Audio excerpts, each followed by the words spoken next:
Hi guys, so just bringing you today's install, which is on a Honda Civic. This is our 10.8 inch screen, which obviously protrudes in front of the dash here. Customers decided to go for this way instead of one that sits back. What you get for your money is this 10.88 inch screen. You also get this frame here, which is, you can just see my fingers at the top of the video. The hazard buttons original and these air vents original, so they just go into our screen here.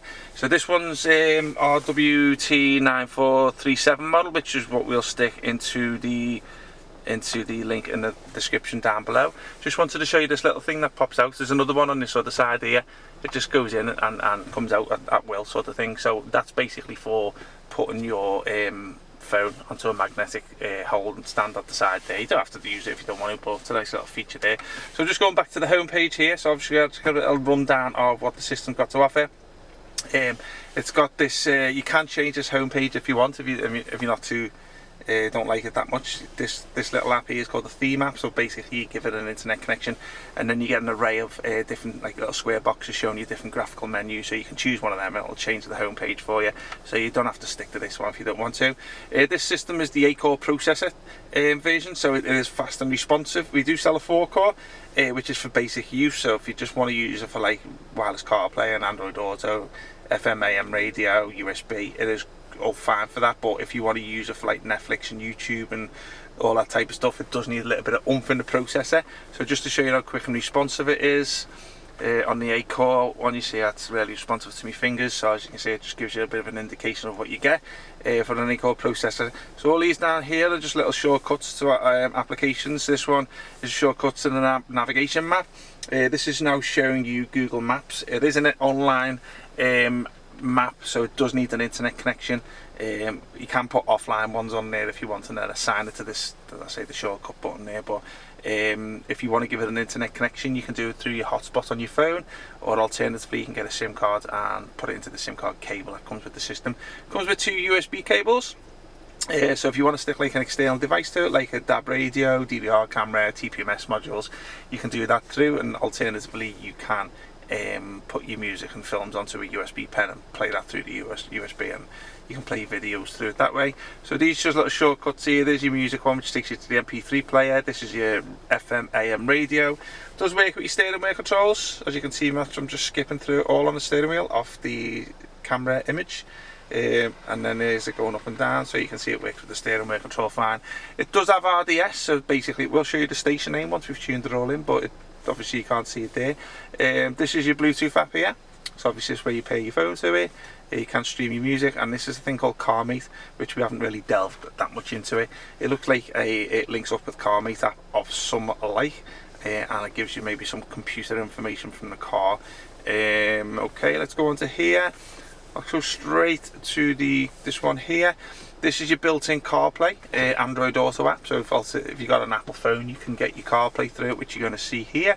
If you've got Android Auto, you can get Android Auto through the same app, but gives you a little bit of a different interface.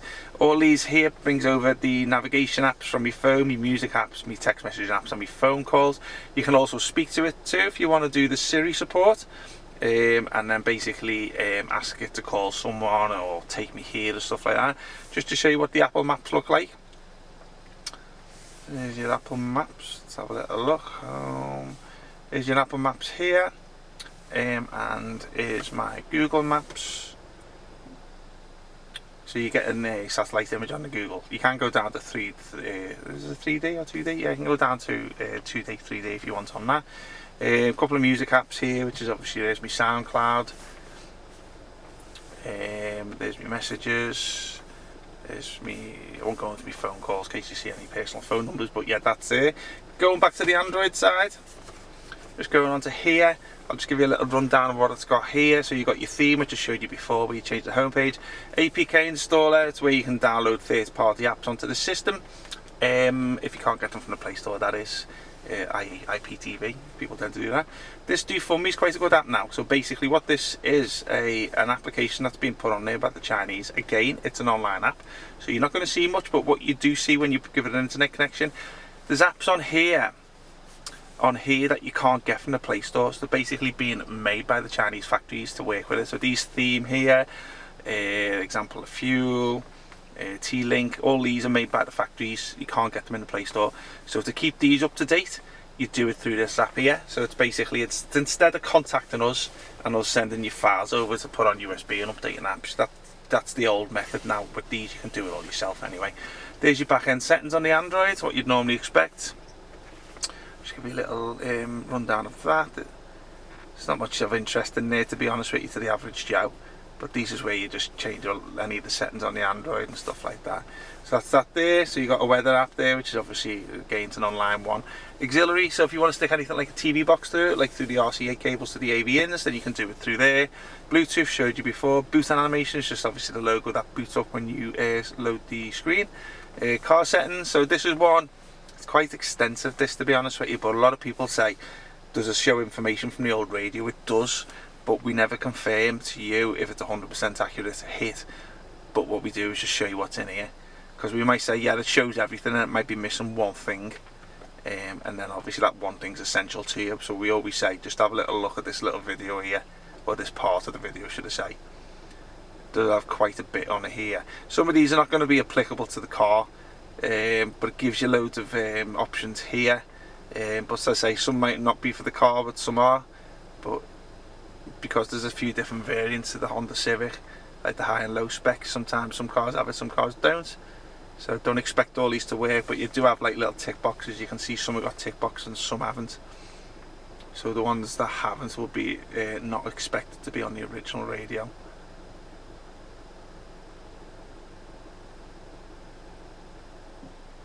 Okay, nearly there. Okay, there's the end of that one. Okay, Chrome should I say, is just basically the Google Chrome. This option here would change the colour of the buttons down here. Let's go back to red.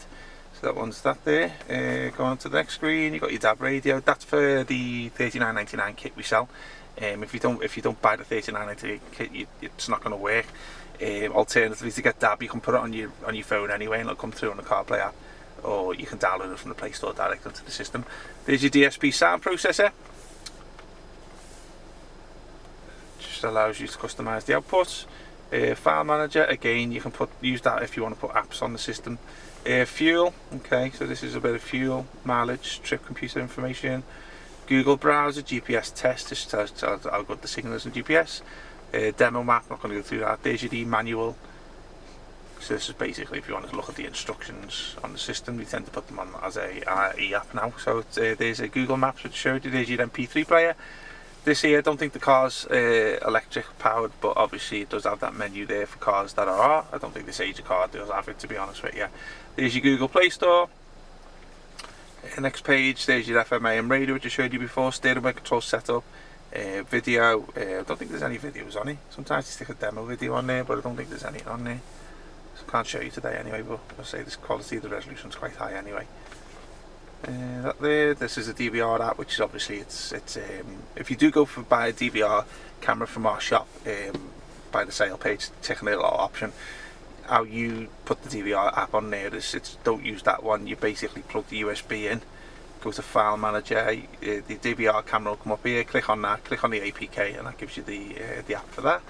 On YouTube, which you're probably watching a video through. So yeah, also this unit also works with the original rear camera of the car, as you can see that. So we haven't put an aftermarket one. This is the original to the car. So as you can see, it works all fine in that one anyway. So yeah, I hope you liked the video, guys. I'll bring it to an end. We'll put the link down to the description down below, all our contact details, and if you want any questions answered, just put them into the comments box or give us a call, email, whatever. Yeah, take care, bye bye.